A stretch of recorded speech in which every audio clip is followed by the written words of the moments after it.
اسلام آنے سے پہلے کفار و مشرکین مکہ کیا کرتے تھے؟ جب بھی لڑکی یا بچی پیدا ہوتی اسے زندہ دفن کر دیا کرتے تھے. اور یہ تو بچی پیدا ہونے کے ساتھ ہی ایسا معاملہ ہوتا تھا.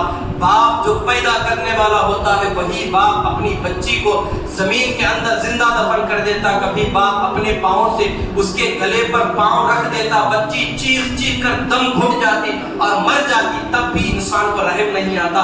انسان کا دل اتنا پتھر اور اتنا سخت ہو چکا تھا. اور یہی بچی اگر غلطی سے کہیں بڑی ہو جاتی ہے اور کسی کے نکاح میں چلے جاتی ہے اور اس کی نصیب جب ساتھ نہیں دیتی, اس کا شوہر انتقال کر جاتا ہے, یہی مکہ کے مشرکین اور یہی مکہ کے کفار اس عورت کے ساتھ اتنا بدسلوکی کا مظاہرہ کرتے کہ اس کو کسی بند کمرے میں بند کر دیتے اور باہر سے روزانہ کھانا بھیجا کرتے. اس کی طرف کوئی نگاہ اٹھا کر نہیں دیکھتا. اکیلے کمرے میں, اندھیرے کمرے میں جتنے دن رہی اس کے بعد مرنے کے بعد اسے لے جا کر دفنا دیا جاتا. یہ مکے کے اندر عورتیں جو بیوہ عورت ہوتی ہے اس کے ساتھ سلوک تھا. اور ہندوستان کے اندر 1400 سال پہلے بیوہ عورت کے ساتھ ایسا گھناؤنا سلوک کیا جاتا تھا. جب کسی کا شوہر مر جاتا تو اس کی بیوی کو زندہ رہنے کا بھی حق نہیں دیا جاتا, بلکہ اس کی بیوی کو بھی اس کے شوہر کے ساتھ رکھ دیا جاتا اور اس کے شوہر کے ساتھ ساتھ اس کو بھی زندہ جلا دیا جاتا. یہ اسلام کے آنے سے پہلے عورت کے ساتھ اتنا ناانصافی, اتنا ظلم عورت کے ساتھ ہوا کرتا تھا. جب اسلام آتا, حضور علیہ السلام اس دنیا میں جلوہ فرما ہوتے ہیں, چاروں طرف دیکھتے ہیں کہ عورتوں کے ساتھ کتنی ناانصافی ہو رہی, عورتوں کے ساتھ کتنا ظلم ہو رہا ہے.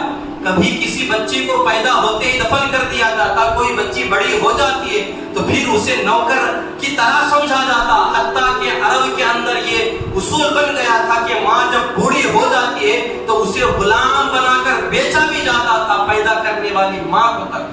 اتنا کم درجہ عورتوں کو, بلکہ ماں کو, بیویوں کو, عورتوں کو انہوں نے دیا تھا. حضور علیہ السلام نے یہ سارے منظرنامے کو دیکھا. سب سے پہلے دیکھا کہ بچی کو زندہ دفن کر دیا جاتا ہے, بچی سے محبت کوئی بھی نہیں کرتا.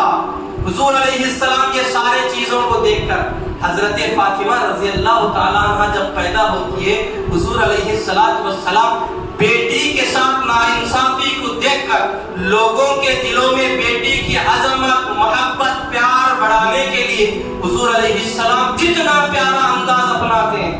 جب بھی حضور علیہ السلام صحابہ کی بھری مجلس میں بیٹھے ہوئے ہوتے ہیں, ادھر سے حضرت فاطمہ رضی اللہ عنہا تشریف لاتی ہے تو حضور علیہ السلام سید الانبیاء ہو کر یہ نہیں سمجھتے کہ میں سید الانبیاء ہوں, یہ میری بیٹی ہے, میرا مقام اتنا بڑا نہیں سمجھتے, بلکہ بیٹی کا مقام مرتبہ بڑھانے کے لیے حضور علیہ السلام اپنی جگہ سے کھڑے ہو کر ان کا استقبال کیا کرتے تھے. اب دیکھیں کیسے سچویشن میں, عام سچویشن میں اگر میں اس زمانے میں کروں تو بولے میں لوگ سب بھی محبت کرتے, تم اپنی بیٹی سے محبت کر کے کون سا بڑا کارنامہ کر رہے.